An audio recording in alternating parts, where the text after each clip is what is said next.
Queridos irmãos, que a paz do Mestre amado Jesus se faça presente em nossos corações, hoje, agora e sempre. Estamos aqui como trabalhadores do NEAS, Núcleo Espírita Alta de Souza, para mais um trabalho de divulgação da doutrina espírita. Aproveitamos a oportunidade, neste momento crucial de sofrimentos e perdas de muitos entes queridos que a humanidade está vivendo, para lembrar a todos a importância de fazermos a nossa parte, de tal forma que contribuamos para vencermos o vírus da Covid-19 que tanto tem nos trazido sofrimentos. Que neste momento de sofrimento, coloquemos em prática o Evangelho de Jesus, conforme se depreende da passagem do evangelista Mateus, no capítulo 7, versículos de 7 a 11, quando Jesus assim se expressou: ajuda-te a ti mesmo, que o céu te ajudará. Busquemos todos nós fazermos a nossa parte. Usarmos máscaras, higienizarmos nossas mãos constantemente com álcool gel ou água e sabão e mantermos o distanciamento social. Só isto, simples, ajudarmos a nós próprios para assim sermos merecedores da ajuda de Deus. Isto é fundamental para a diminuição do número de vítimas que tanto tem enlutado os lares da humanidade. Assim, estaremos cuidando de nós e do próximo. É isto que Deus espera de nós. Como de hábito, nós espíritas, antes do trabalho, costumamos fazer uma prece. Vamos fazer a nossa prece.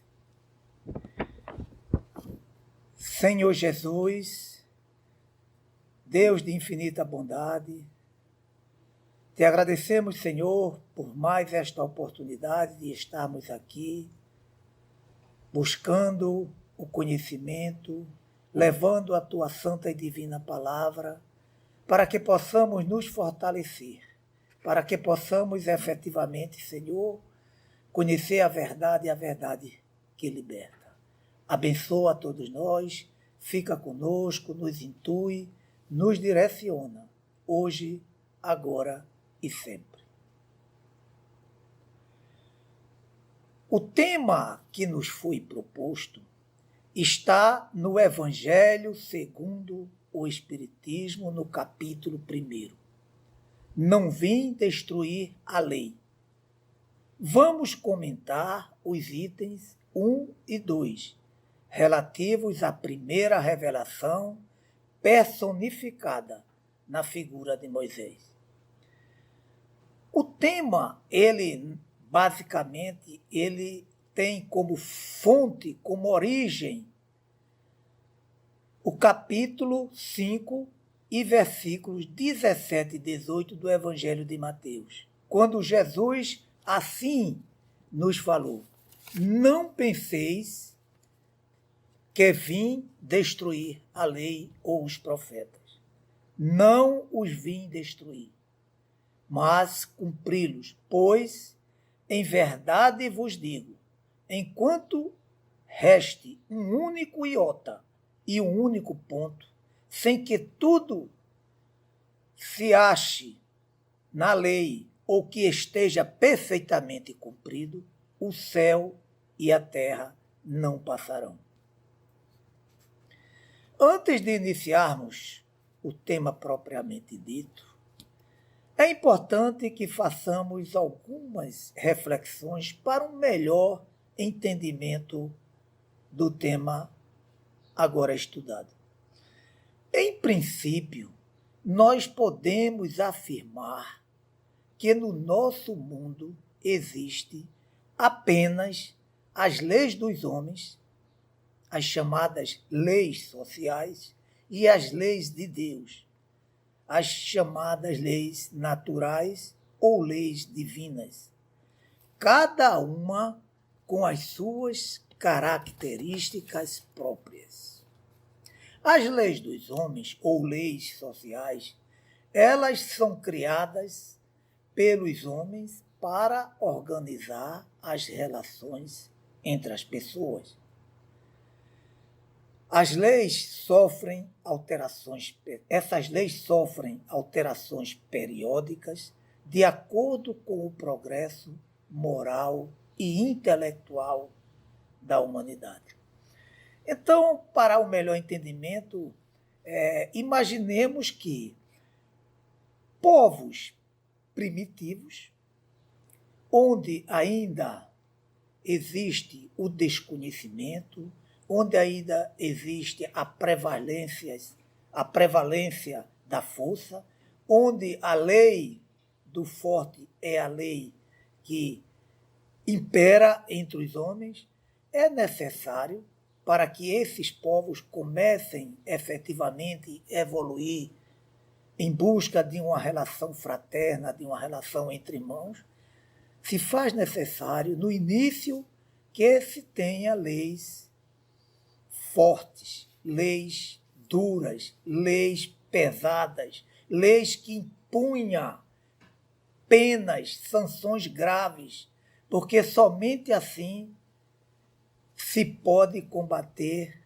a brutalidade, a ignorância, o primitivismo e, efetivamente, se buscar a evolução de cada um dos componentes desta comunidade para que se instale uma relação fraterna, uma relação humana, uma relação de respeito de um para com os outros. Num povo, diferentemente, num povo tido como um povo civilizado. Então aí, meus irmãos, já existe um progresso.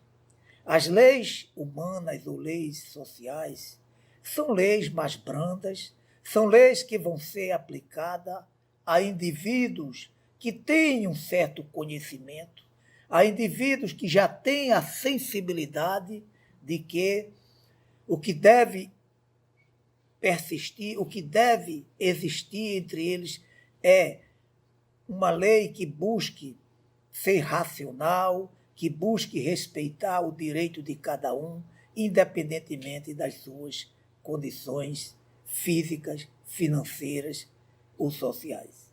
Então, se trata realmente de uma situação diferenciada e que é tratada de forma diferente. Por isso que se diz que a lei dos homens, ela se modifica na medida das necessidades daquela da comunidade a qual ela vai ser aplicada. Um outro tipo de lei é a lei de Deus, a chamada lei da natureza, as leis divinas, que são aquelas que regem os princípios material e espiritual. São leis que estão embasadas na ciência da matéria e na ciência espiritual. São leis que não são criadas ou constatadas por determinismo do homem, por achismo do homem ou por preferência do homem. São leis que são criadas através de constatações, através de situações inquestionáveis, através de fatos. Por isso, chamamos de ciência material, que estamos tratando aí da ciência dos homens, e a ciência espiritual, a ciência divina, a ciência do mundo dos espíritos. Mas são leis constatadas, inquestionáveis e que são imutáveis, não mudam com o tempo. Estas leis, pela sua força, pela sua representatividade na humanidade, elas conseguem influenciar na própria criação das leis sociais.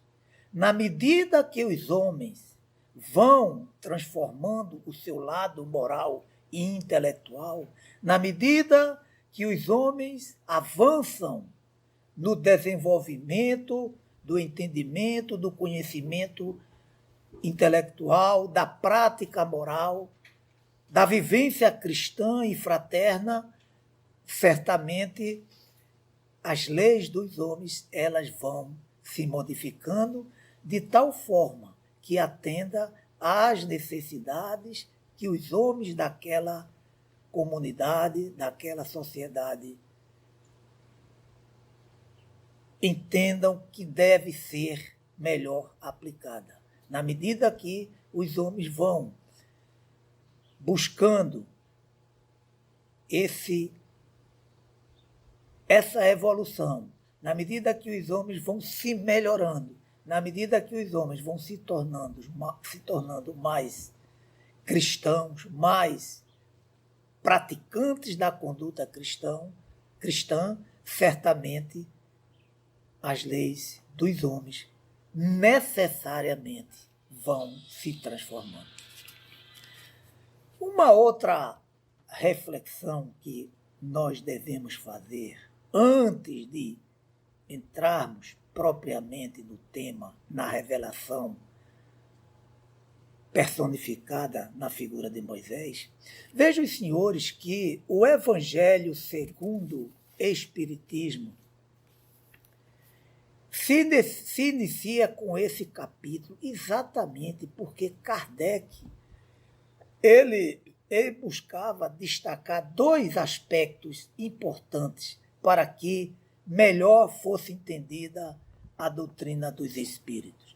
O primeiro aspecto, Kardec destaca, é o fato de que os ensinos de Jesus não contrariam as leis de Deus.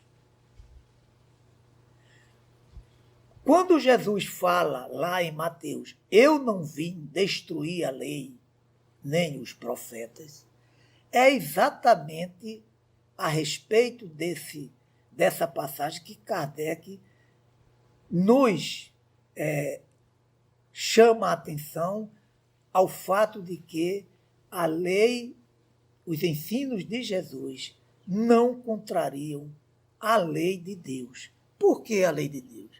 Porque a lei de Deus é exatamente a lei que ela não muda, ela permanece durante todo o tempo, durante todas as mudanças e transformações existentes na humanidade, e ela jamais ela será alterada, jamais ela será mudada. Então, coerentemente, Jesus também não veio para mudar a lei de Deus. Agora, tratando-se da lei dos homens, não. Aí é diferente. Esta era a proposta de Jesus. Era exatamente trazer a transformação da convivência existente na época em que ele chegou. Porque existia, na verdade, uma convivência onde se respeitava a lei do mais forte, onde imperava a força das armas, a força do poder, a força do ouro, do dinheiro, e que o lado humano, o lado cristão, o lado espiritual era sempre rejeitado a segundo plano. E Jesus trazia essa proposta do perdoar os inimigos, da prática da paciência, do amar ao próximo como a si mesmo, da prática efetiva do bem, da indulgência, da benevolência. Então ele já trazia no contexto da sua proposta vários fatores que iriam promover a transformação, a modificação do homem. E como falamos anteriormente, em se transformando o homem, em se transformando a relação existente entre os homens daquela época, suas necessidades naturalmente se modificavam.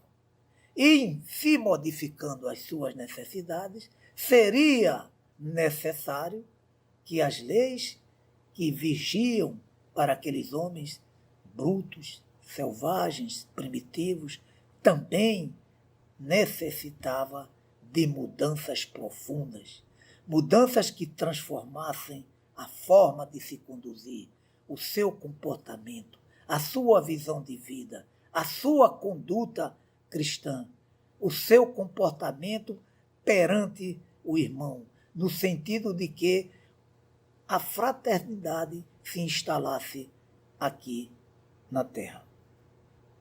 Então, isso é exatamente, são os fatores que nos faz entender. E Kardec teve esta preocupação, fazer o homem isto compreender, de que Jesus não trazia nenhuma proposta de modificação das leis de Deus, mas trazia uma proposta que deixava de forma inquestionável, de forma que não poderia jamais se ventilar de que ele não estivesse nos trazendo verdadeiramente a melhor proposta de uma convivência fraterna entre os homens. Então, é este ponto que efetivamente Kardec procura focar e mostrar a nós qual o objetivo, qual a finalidade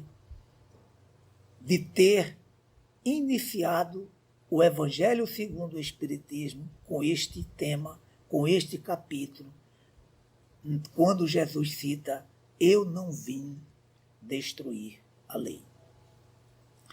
Então, meus irmãos, esse capítulo, na verdade, ele parece ser um capítulo simples, um capítulo muito restrito, mas, na verdade, ele tem uma abrangência muito grande. Ele tem uma profundidade muito grande.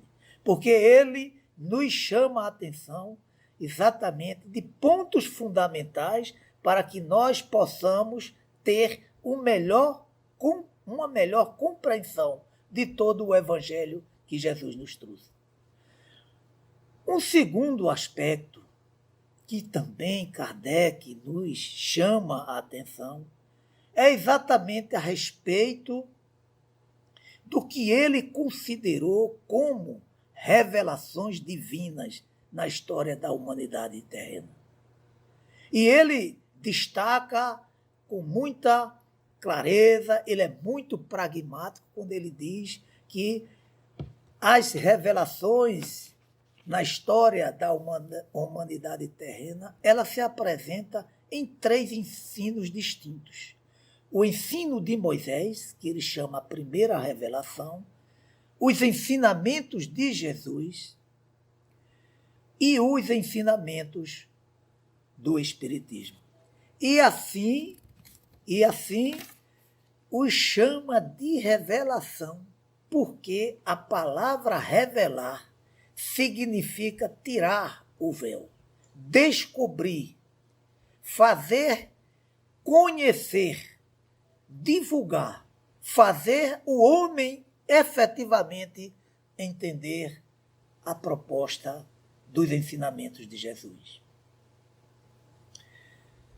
Dito isto, vamos entrar propriamente dito no tema que nos foi proposto. Nosso estudo ele vai se limitar apenas à primeira revelação, a que veio personificada na figura de Moisés. Num primeiro momento, nos dá até uma sensação de que vai ficar algo sem nos efetivamente satisfazer a nível de entendimento. mas não pode ser diferente.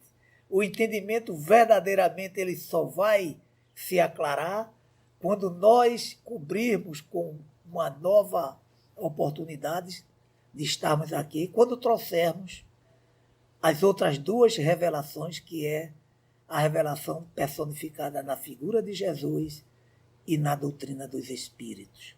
Porque aí nós vamos ter efetivamente uma noção global, uma noção geral e uma noção que melhor nos esclarece, que melhor nos posiciona, que melhor nos dá a certeza de que estamos certamente professando a doutrina que melhor pode nos instruir na busca da verdade que liberta, da verdade que está lá no Evangelho que Jesus nos falou.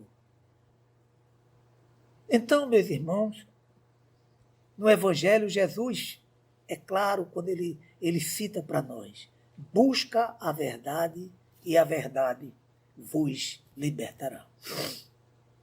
Então, Kardec inicia o estudo deste capítulo nos itens 1 e 2, esclarecendo, veja como ele foi cirúrgico na sua exposição. Ele esclarece que nas leis de Moisés existem duas partes distintas.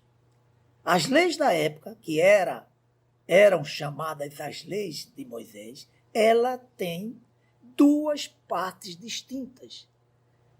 A lei de Deus e a lei dos homens. A lei de Deus, ela foi recebida por Moisés no Monte Sinai. São as tábuas das leis de Deus, que são os 10 mandamentos. Talvez, o primeiro fenômeno mediúnico de materialização que se tem notícia na humanidade. A lei de Deus, ela é eterna, é imutável e, assim, existe para sempre como o próprio Deus. A lei dos 10 mandamentos que Moisés traz do Monte Sinai, ela não se modificou até a data de hoje. Ela é perene, ela continua para os homens sem nenhuma alteração. O que muda é a percepção e a compreensão que nós temos da lei divina. Na medida que nós evoluirmos, na medida que nós melhor entendemos as coisas do Espírito, na medida que a nossa inteligência avança, a nossa sensibilidade, a nossa moral, na mesma proporção, nós vamos avançando no entendimento da lei de Deus. Então, por isto que ela continua e vai continuar sempre, sem nenhuma alteração. São leis ditadas por Deus, são leis divinas.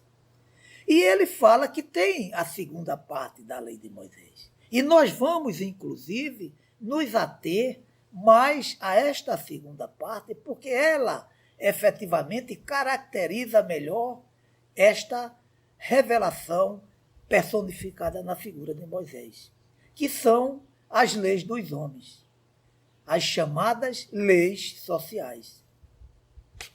Então, são as leis que são criadas por Moisés, por isto esta característica de leis humanas, e que eram necessárias na época para conduzir o povo hebreu, que até então vivia sob o regime de escravidão no Egito. Então vamos nos ater mais a essa parte, a esse aspecto das leis humanas trazidas por Moisés. E alguns aspectos das leis de Moisés, nós vamos destacar, vamos falar aqui, para que nós possamos entender melhor o porquê de como se processou essas transformações na época de Moisés. Então, vejam, senhores, que, como falado anteriormente, a lei humana ela é sempre variável. E por isso ela se transforma conforme a mudança dos costumes e hábitos do povo, para o qual essas leis vão ser aplicadas. Assim, como toda mudança realizada nas leis humanas ou sociais pelos homens de uma nação, transforma-se em leis civis ou disciplinar, porque passa a ter um caráter civil, passa a ter um caráter disciplinar, passa a ser estabelecidas sanções, penalidades, para que efetivamente a lei seja um instrumento de transformação para aquele povo. Para que a lei efetivamente cumpra o seu papel para o qual foi criada. Então elas passam a ter um caráter civil, um caráter disciplinar. E isto, obviamente, ocorreu, estas mudanças ocorreram na lei promovida por Moisés, ou nas leis promovidas por Moisés. Passaram a ser leis disciplinares e assim foram aplicadas e foram se processando ao longo do tempo. Então, vejam, senhores, que Moisés, como profeta, ele revela aos homens da época um Deus único, soberano, Senhor e orientador de todas as coisas. E fala mais, que este Deus, ele ajudava o povo na batalha, dirigia-lhes os destinos e assistia a todos aqueles ali que faziam parte daquela comunidade em todas as horas. Mas ele exigia, em troca, a mais completa fidelidade e obediência. Inclusive, ele exigia sacrifício de animais, logicamente, de acordo com a condição de cada um. O segundo aspecto da lei institucionalizada por Moisés e que ele levou em consideração é que se tratava de um povo que era extremamente ignorante e incapaz de sentir a menor consideração para com os seus semelhantes. Entre eles, o único tipo de justiça vigente era o direito do mais forte. Então vejam as dificuldades do legislador Moisés. Vejam as preocupações que ele teria que levar em consideração para que efetivamente ele atingisse o seu objetivo. Qual era o objetivo de Moisés como condutor, como legislador de um povo? Era fazer com que aquele povo melhorasse. Era fazer com que aquele povo evoluísse. Era fazer com que aquele povo saísse daquele estágio de primitivismo, de selvageria, de violências, de truculência, de desrespeito para com o outro. E essa ignorância que permeava aquele povo, ela se fazia presente. Tudo, certamente, em razão de anos que esse povo esteve escravizado sob o jugo do Egito. Então, meus irmãos, apoiado nisso, apoiado em todas essas características, em todos esses detalhes, Moisés trouxe a ideia de um Deus único. Então, de um Deus que ele, efetivamente, ele, sendo único, exigia extremamente a fidelidade deste povo, ele teria que, para conter este povo e guiá-los para a terra prometida, ele teria que criar uma ideia fixa de temor a Deus por acreditar ou por acreditá-lo ser ele um Deus vingativo. Era necessário que Moisés dissesse ao seu povo que o Deus que ele que ele falava ali para eles, era um Deus que se zangava. Era um Deus que era vingativo. Era um Deus que efetivamente punia com penas pesadas aqueles que não lhe fossem fiel. Foi nesse contexto que Moisés lançou as bases da verdadeira fé na sua época. Então, vejam, senhores, que era uma situação que se instalava num contexto onde tinha uma situação que não era comum. Moisés estava lidando com pessoas extremamente selvagens, pessoas que não tinham ainda alcançado ou não tinham ainda conhecimento ou não acreditavam ainda em nada que não fosse o poder da força, o poder concreto da matéria. Pessoas que não haviam ainda se iniciado no conhecimento das coisas do Espírito. E Moisés teve que usar desses instrumentos, dessas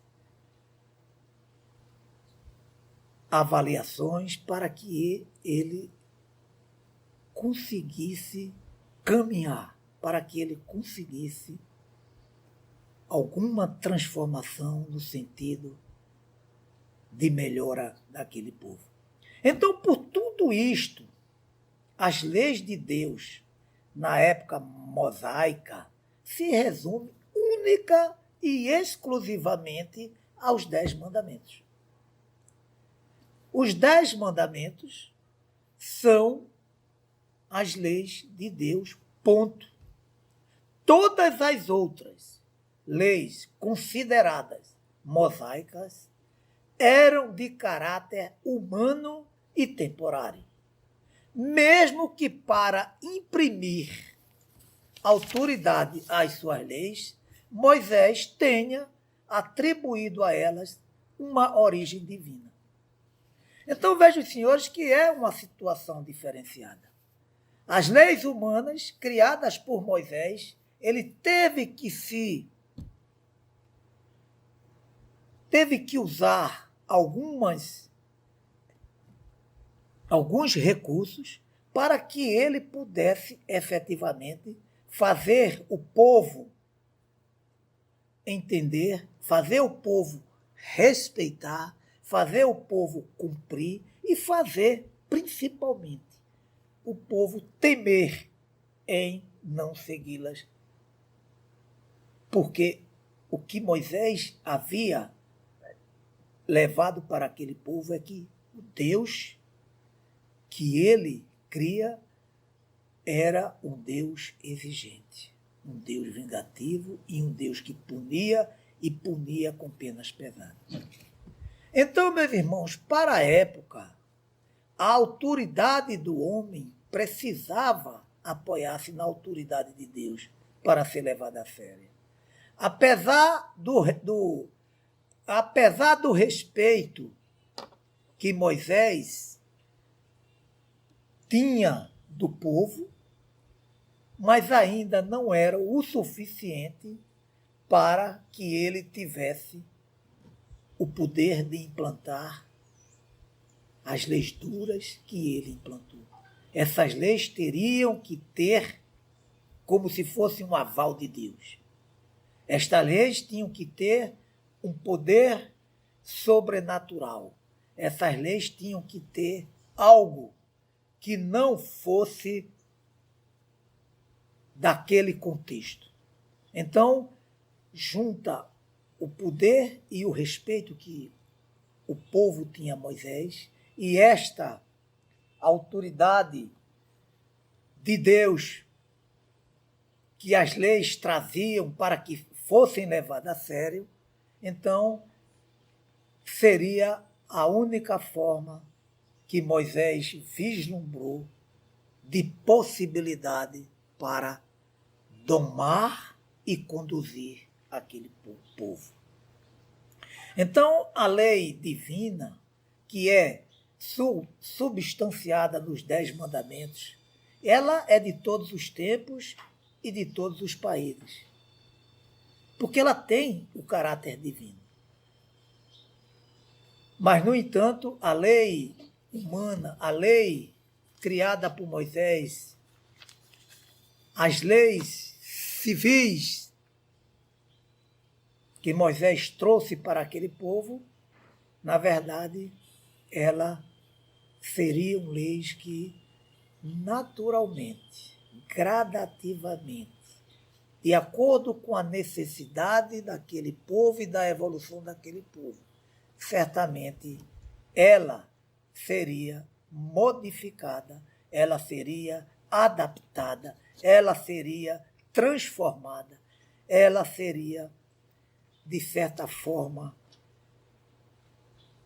mudadas para atender às novas necessidades que fossem, ao longo do tempo, se fazendo presente as mudanças ocorridas e que efetivamente iriam atender às necessidades daquele povo. Todas as outras leis que Moisés decretou obrigado por conta de que ele tinha um objetivo, ele tinha uma finalidade, que era conter aquele povo naturalmente truculento, aquele povo naturalmente indisciplinado, e que ele tinha exatamente que combater esses abusos, combater, né, esses comportamentos arraigados que cada vez mais levavam aquele povo para uma situação mais agravada de selvageria. Tudo isto, logicamente, nós já mencionamos, embasado nos anos de sofrimento, nos anos de escravidão que esse povo foi submetido no Egito. Então, vejam, senhores, que esse primeiro capítulo do Evangelho de Jesus, ele realmente precisa que tenhamos uma melhor atenção para que nós possamos também, primeiro, entender essa diferenciação entre as leis. Entender as características de cada uma dessas leis. As leis dos homens e as leis de Deus, que são características totalmente antagônicas, que são características que precisa que nós tenhamos elas bem claro em nossas mentes e bem entendidas para que nós possamos gradativamente entender este processo de mudanças de leis, de mudanças de comportamento e de entendimento de que a lei de Deus, ela é imutável, ela é para todos os povos e em todas as épocas. Então, nessa primeira revelação, que é a revelação de Moisés, nos é chamada a atenção nesse aspecto. Vejam, senhores, que a própria conjuntura das leis de Moisés, ela tem partes diferentes, partes que são totalmente diferentes quando se identifica a lei de Deus trazida do Monte Sinai, nas tábuas de Moisés, e a lei dos homens, as leis criadas por Moisés, as leis que ele deu um caráter de civilidade, de disciplinariedade, porque ele tinha como objetivo, como finalidade, e focou, e buscou, e perseverou na transformação daquele povo que ele teve a responsabilidade de conduzir. Então, observe os senhores que este talvez seja, ou esta talvez seja, uma das características fundamentais da doutrina espírita, do espiritismo, que é exatamente como uma doutrina embasada na lógica e na razão, uma doutrina que tem como sustentáculo a filosofia, a ciência e a religião, de que ela deve ser estruturada em verdades constatadas. Gente, a doutrina espírita, ela veio como um todo para tirar o véu. A doutrina espírita, ela é embasada no Evangelho de Jesus. E aí os senhores poderão até questionar, ora, se já tem o Evangelho de Jesus, para que a doutrina espírita? Mas é que a doutrina espírita, ela vem com uma conotação diferente. Na época que Jesus aqui esteve, não é que ele não quisesse nos dizer tudo, mas ele não via a menor possibilidade de nós entendermos o que ele trazia para nós. Jesus chega numa época de muito desentendimentos. Jesus chega numa época onde o que valia era a lei do mais forte. Jesus chega numa época em que o Império Romano era quem mandava através do seu dinheiro, do seu ouro, do seu poder, da sua força, das suas armas, dos seus comandantes. O povo era para obedecer, servir e sofrer. O povo não era respeitado nem nas suas convicções religiosas. E vejam que, com a chegada de Jesus, como foi revolucionário os seus ensinamentos.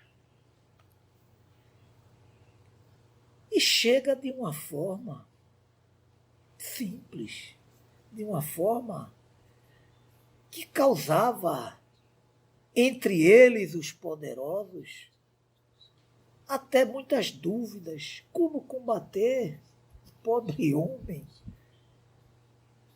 um galileu, que nada representava de poder, de força, que nenhum dos valores da época que representava perigo para o poder instalado, ele tinha em mãos apenas a palavra, apenas a serenidade, os ensinamentos e os exemplos. E aí, meus irmãos, a gente começa efetivamente a entender, e vocês vão ter esta oportunidade quando tratar da terceira revelação, da importância da doutrina dos espíritos para nós e que chegou conforme Jesus havia prometido. Porque Jesus, embora naquele momento ele quisesse nos dizer tudo, mas ele via as nossas dificuldades,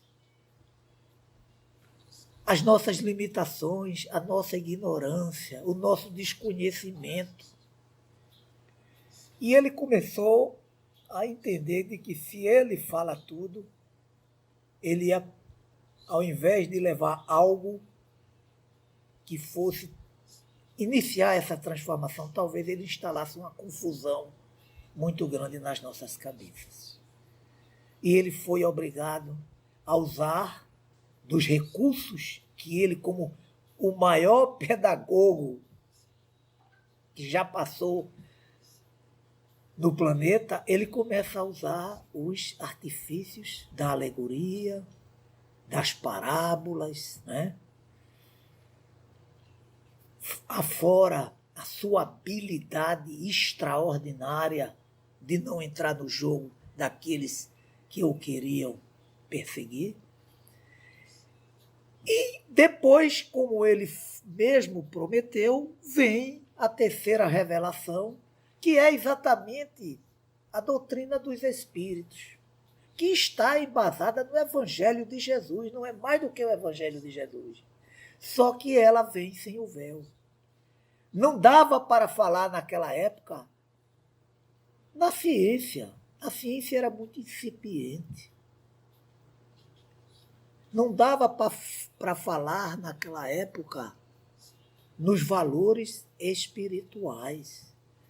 Perdoar os inimigos, meus irmãos. O povo não perdoava nem os amigos. Usar de paciência, de benevolência, perdoar sempre, focar a prática do bem, não retribuir o mal com o mal. Então,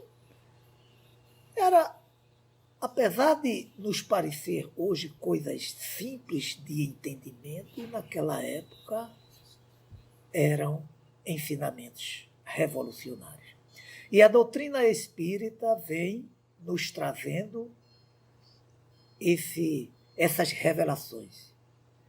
Vem nos trazendo, levantando o véu que havia sido colocado pela nossa ignorância, vem nos mostrando de tudo que naquela época não podíamos entender. Vem falando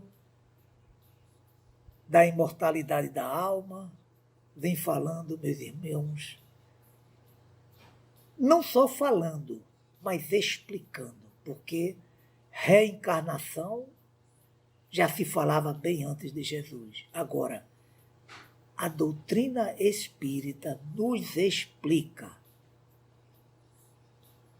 o processo da reencarnação, o porquê, para quê, como nós estamos nesse processo. Os fenômenos mediúnicos também não foi trazido pela doutrina espírita, mas foi devidamente explicada pela doutrina espírita, nos trazendo ensinamentos,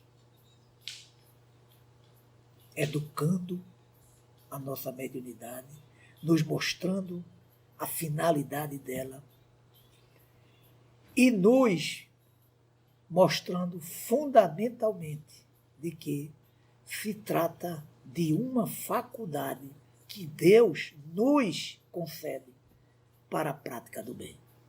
Então, meus irmãos, é o que poderíamos, dentro do tema que nos foi concedido falar, que fica um pouco difícil para que nós possamos fazer a conclusão destas maravilhas que a doutrina nos trouxe, mas que apenas para que vocês fiquem na expectativa de quando, da apresentação das outras duas revelações, vocês possam entender com maior clareza o quanto a doutrina dos espíritos tem sido importante para nossas vidas, do quanto ela tem nos consolado, do quanto ela tem nos dado a certeza de situações que nos levavam antes dela a verdadeiras incertezas e angústias.